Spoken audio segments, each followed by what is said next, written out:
Welcome back, everyone. Let's focus now on how the state's legislative races shook out. Although parts of this state did flip from blue to red, New Mexico's House and Senate remain Democratic strongholds. We'll get to specific races in just a second, but first, Merritt, how are state Republicans feeling this week after some slight gains? Well, of course, I grew up in Grant County, so I'm going to start there because I'm really excited for Senator Gabe Ramos, newly elected Senator Gabe Ramos, with whom I went to high school. I'm just going to name drop. Taking Sia Correa Hemphill's seat. She opted to not run, and so he won that open seat. I think that's good news for the mining district. He'll be joining Luis Terrazas, who had a tough race. He winning in District 39, Rebecca Dow. That was a crazy race. What, $800,000 in a legislative race for a 2-year volunteer job?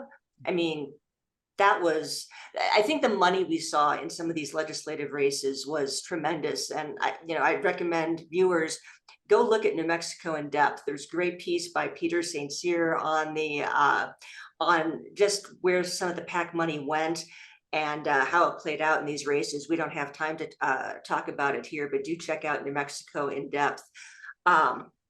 Rebecca Dow, tough race with Tara Jaramillo, who won that seat after redistricting and after Rebecca Dow left the legislature to run for governor. That's a very changed district and definitely an uphill challenge for Dow to win. It was a tight race. So the Southwest, staying red, Jennifer Jones, who took over Donna Irwin's old seat, that was blue, although conservative blue, with John Arthur Smith. They served together for a very long time. Jennifer Jones held on to that seat very, very firmly. So where the mining district, southwestern New Mexico, had been Democrat for so many decades, looks like it's going to be solidly red for the future. So I found that very, very interesting. Some tight races coming out otherwise. I think the one that was going to a recount maybe did not. I thought the Hamblin race was going to go to a recount. It did not. But the main thing is everyone thought the Republicans, might be done. There might be the supermajority. It didn't happen. It looked good for the Republicans. Great. Now, quickly, Merritt, I want to ask you also, does this change Republicans' policy calculus at all heading into the 60-day session now that there is not a supermajority and they did a little bit better than maybe some people expected? Well, I watching the legislature, and particularly I think with Dow back in, she's very good at managing deals across the aisle and building coalitions with pro-business Democrats. And that's been a tactic of Republicans for several sessions now. And I think we will see more of that deal making when you, especially things like sick leave, paid sick leave, some of these other more progressive issues. The Republicans have been able to team with the pro-business Democrats and stop some of these policy issues. And I think we'll see more of that. Okay.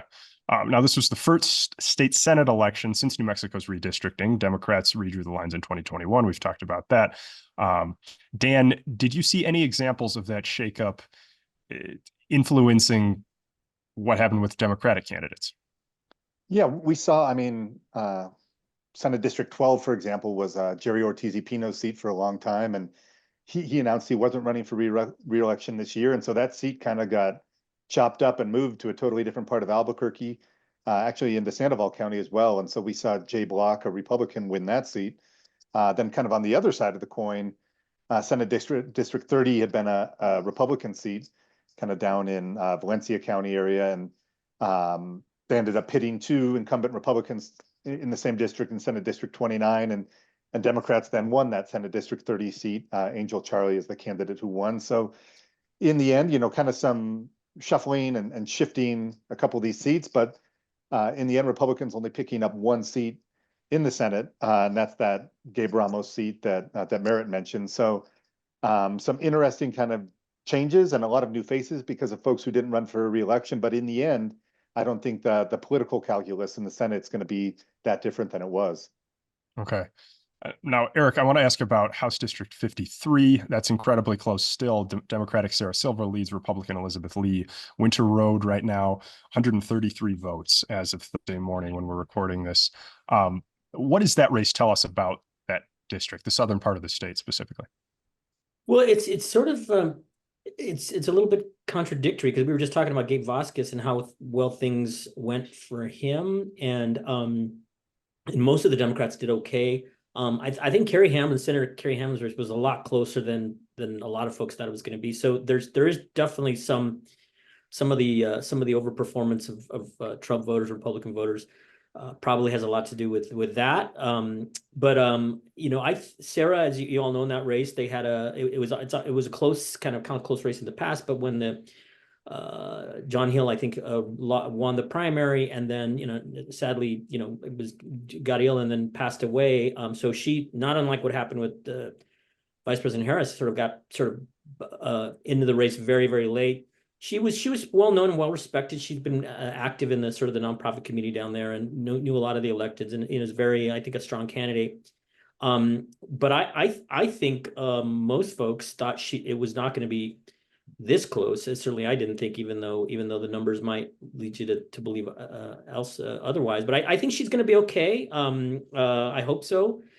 She's a strong, really independent, smart, been active in local issues and pretty well respected by elected officials. And I think she'll work well with the rest of the that Doña Ana County, Southern New Mexico House and Senate delegation.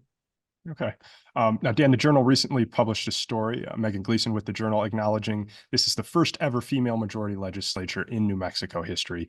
How did that come to be, and what will that perspective mean for what we might see out of the Roundhouse in a 60-day? Well, I think that was interesting. We've been seeing it kind of shift more that way, especially in the House, but now more so in the Senate as well. I mean, in the House, that we crunched the numbers, and 44 out of the 70 seats will be women come January, which most of them Democrats, but also some Republicans. So I think that'll be interesting to see how that translates when it comes to issues like the paid leave, things like that, but also with the governor still going to be around and her focus on crime bills, and how that kind of the reception those get in the legislature, especially in that kind of more progressive Democrats who kind of been resistant to that crime-focused agenda in the past, and whether that maybe shifts a little bit or whether they can find some common ground, especially given a couple of the Republican seat pickups. But I think we'll kind of see how that female majority at the Roundhouse translates into policy. But certainly, I think it'll be a different kind of feel at the Roundhouse, and not as much of kind of the the old boys club that we've seen in the past. Now, Representative Nathan Small, he's expected to keep his seat in House District 36. Small's a member of the nonprofit environmental organization New Mexico Wilderness Alliance.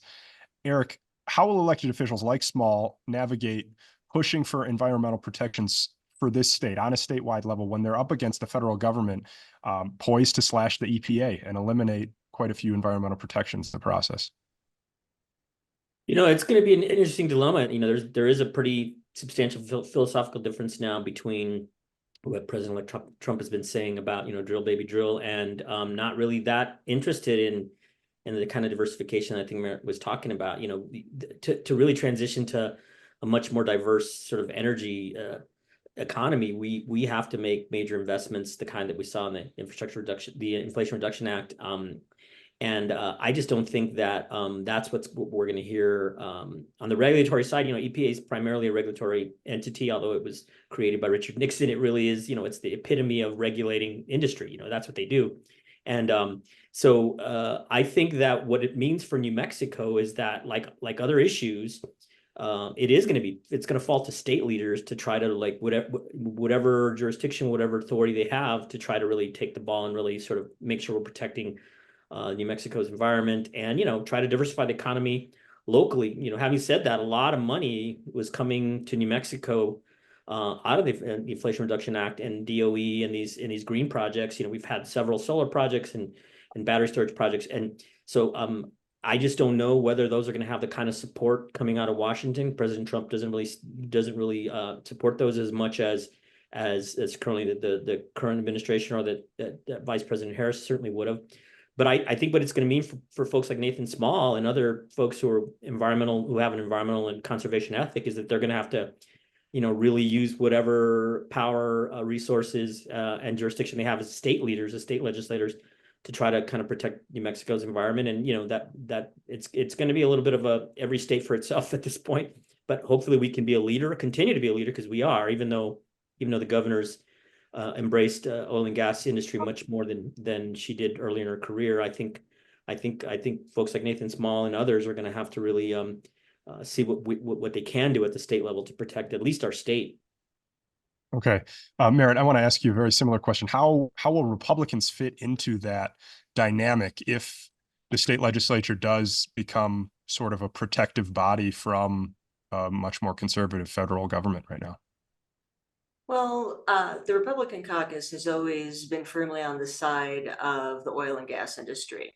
That said, the oil and gas industry does not always fight environmental limitations, because oftentimes with clean energy legislation, there is clean energy funding to make the industry cleaner.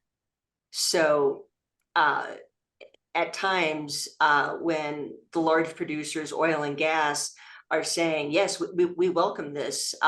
This will bring better processes into the industry, and we embrace this. Sometimes the Republican caucus doesn't quite mesh with that. So that will be an interesting dynamic to watch. And what I've seen in observing this in the legislature is New Mexico is going to do what New Mexico wants to do. And what's also clear is this administration is going to do what it wants to do. And it's going to be up to the Republican caucus to frame its agenda in a way that it can put some wins across, and that will have to be through coalition building. And so it will have to determine what's important for them, what are wins that they can put across to their constituents, and how do they frame them in a way that they can get consensus from at least some members of the other caucus to push something across into signature. Thank you all again. We'll wrap things up just for this segment. We'll be back for one more in just a little over 10 minutes.